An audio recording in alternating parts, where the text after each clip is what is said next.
Welcome back to the fields of Perthshire. And look, it's grey, but it's not raining. I am back out on the same harvested barley field as the last video yesterday, except today I am joined by a special guest.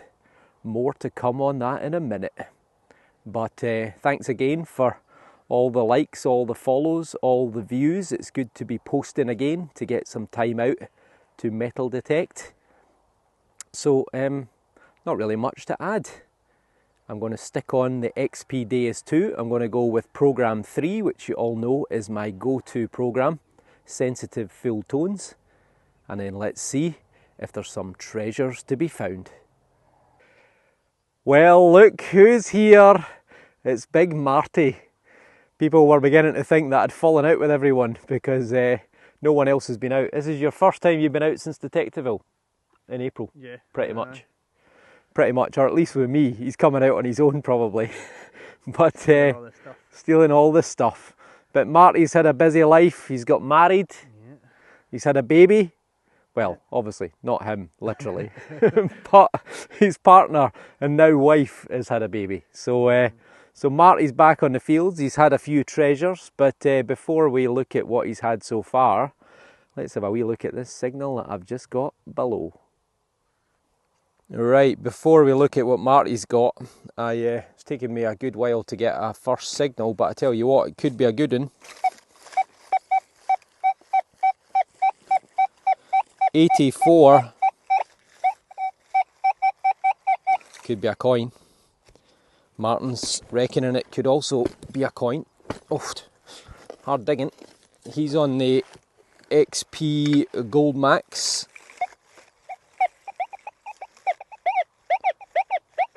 Now it doesn't sound like a coin. Sounds like lead now. Well, here we go. I've got my assistant to help me with the uncovering. You could have dug the hole for me as well. Well, I don't believe it.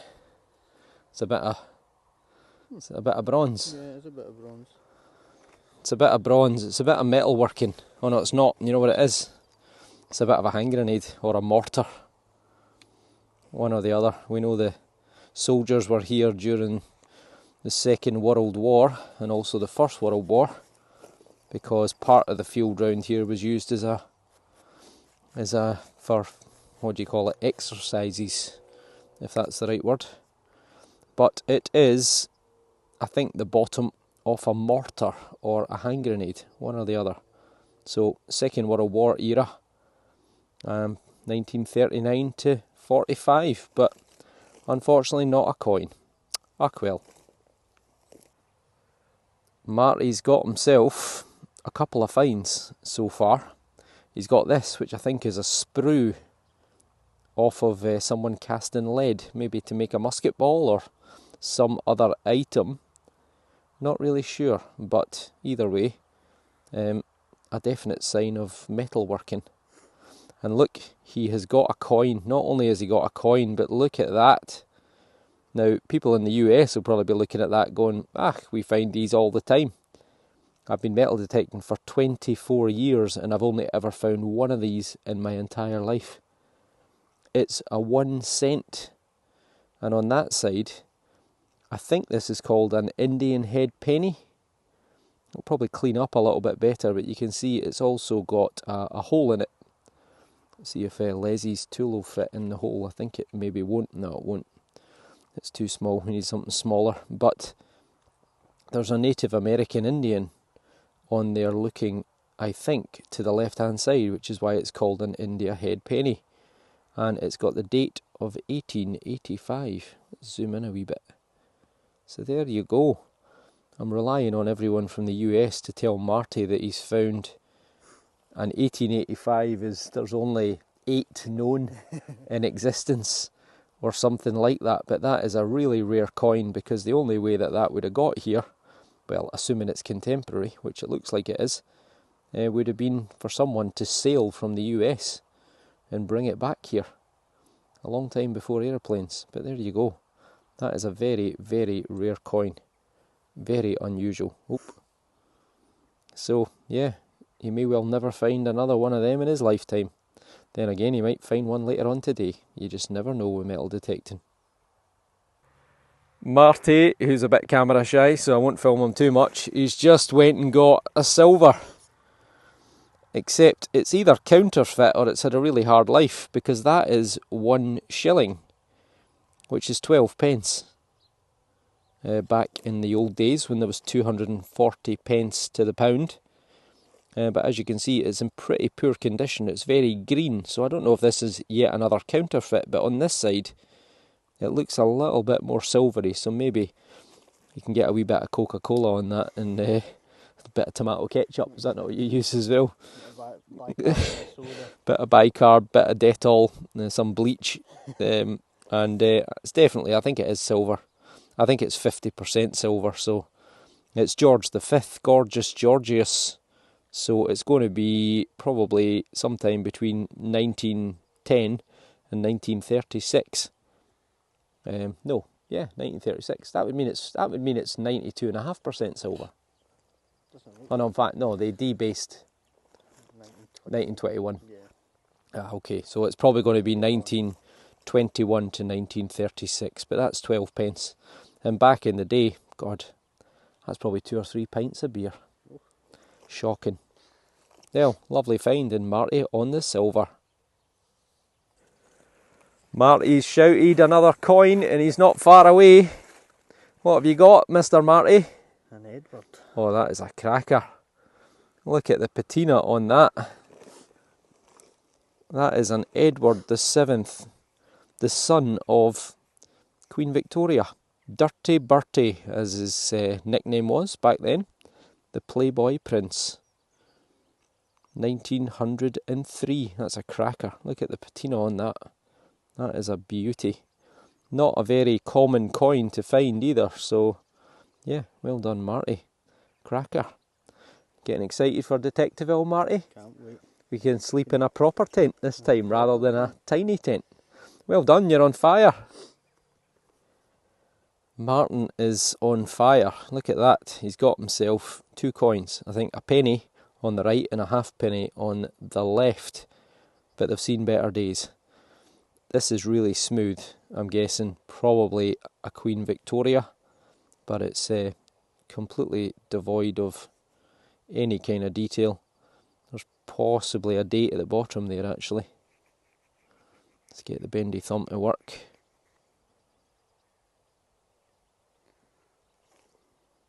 I think it's either 1860 or 1880, so it will be Queen Victoria. There you go. Nice. And then this one, we both had a bit of a look at it, and we both think it's probably George III. But again, it's very, very smooth. Struggling to get any kind of detail off that whatsoever. But beautiful. What's that? 3 coins? 4 coins for you? 4 coins. 4, yeah. 4 coins for Martin.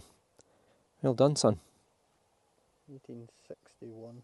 1861 on the Victoria penny. Brilliant. Martin's let out a big scream. He's got a good one. He says it's probably medieval, or maybe even older. Well then, Mr. Martin, what have you got for us? Oh, he's only went and got a spindle whorl. And it's decorated. Very nice, Martin. Oh, it's a cracker. Well done. That is a beauty. So this would have been mounted on a stick. I'll put a little photograph up right about now.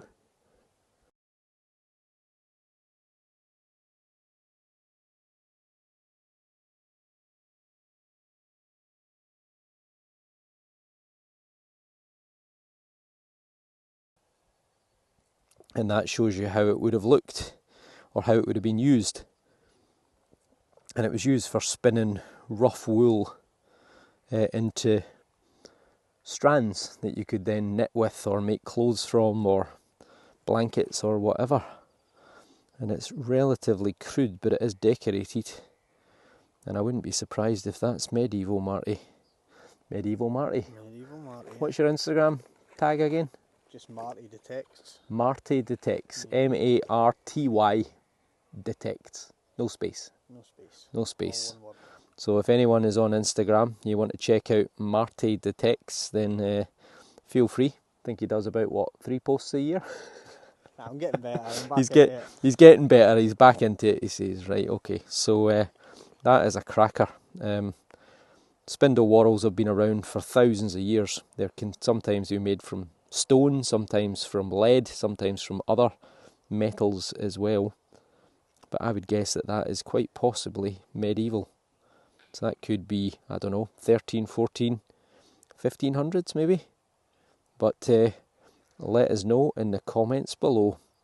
What a start to the detecting season for Marty. Superb.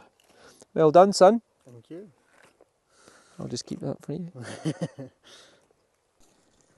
Okay, finally another signal for me. It's been a pretty quiet start so far. Could do with these little bits of stubble being out the way. Make it a bit easier to swing.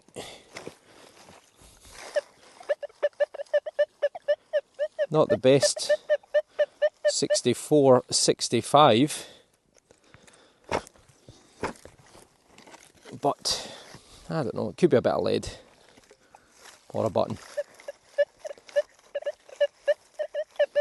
Well, we're out. At least I don't have to do too much digging. Right, what ancient relic have we got this time? I was going to say I thought I could see something kind of round there. Oh no, that's not it. Well, what's that? That's a stone. What is it? It is that. Oh, damn. I mean, darn. It's a brass or copper screw. Probably off a piece of furniture. Oh well, the relics just keep getting better and better for me.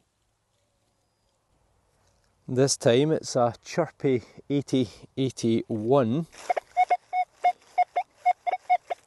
Don't have much hope for it, to be honest, but I'm not doing particularly great, so I think it's going to be iron. I think it's going to be big iron, but I'm going to double check. Oh, if I can get the stuff out the ground. No, it's vanished. Yeah, look, it's reading 0203. It's big iron. Right, I'll extract this and then see what it is. The daylight is starting to fade and I've finally got a diggable target, and I tell you what, it sounds like it could be a penny. 86. It's singing. Let's get rid of some of these bits of annoying barley stubble. Have I moved it, or is it just pinpointing better? I think I have moved it, in which case it was practically on the surface. Or it's not a coin at all. It is a coin, look at that. That is a coin. Right there. 1 penny. Who are we going to get? It looks like it's in good condition. It is George V. My first of the season. Well, first of the harvest season. Generally get a coin of him every other week. But there you go. That's taken me ages. Absolute ages to find that target. Meanwhile, Martin was pulling stuff out left, right and centre. You can see his little mustachioed head looking to the right. Let's give it a wee bit of the bendy thumb treatment. I was going to say have I hit it with a spade, but I don't think so because I didn't dig a hole. It's a bit worn on the back, just like the Victoria I got on the last dig. 1918. The end of the First World War, the Great War. The 11th hour of the 11th day of the 11th month, 1918. Although the peace treaty The Treaty of Versailles was not actually signed until 1919, so often you'll see on war memorials it'll often say the Great War 1914 to 1919. So there you go, George V. So he was on the throne from 1910 until 1936, so he's only 8 years in the job at this point. But the end of the Great War. Brilliant. Lovely patina as well. Cracker of a coin. Happy with that. Took its time, but we got there in the end. This one for me, 79 to 85. Tin can, I'm thinking. Marty agrees with the XP Gold Max. Ouch.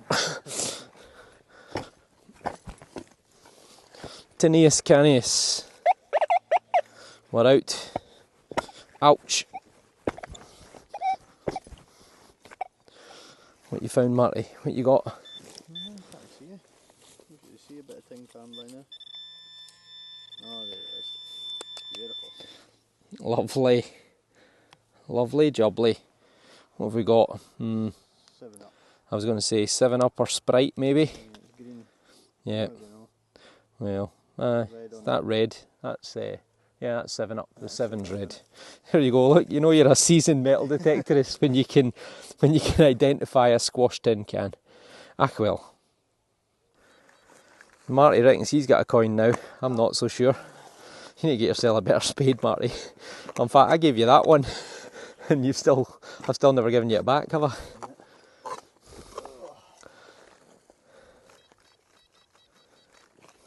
Still in there. Underneath that rock.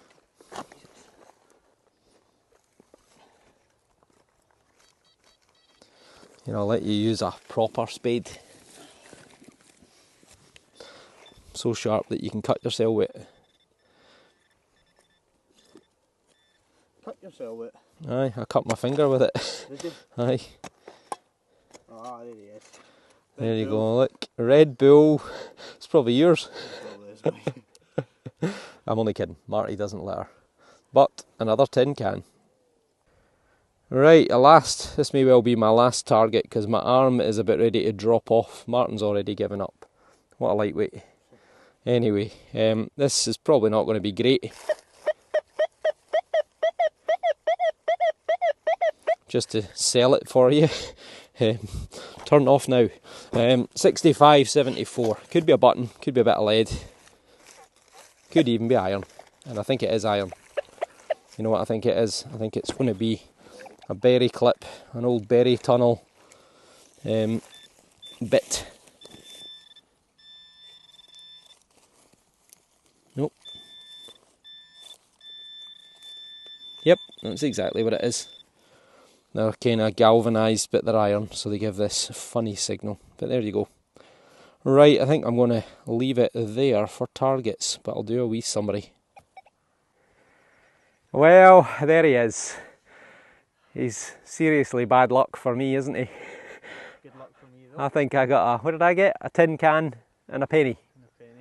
A tin can and a penny. And meanwhile, Martin pulls out 4 or 5 coins, including a silver-ish and a rare American, certainly by our standards, and a spindle whirl. So there you go.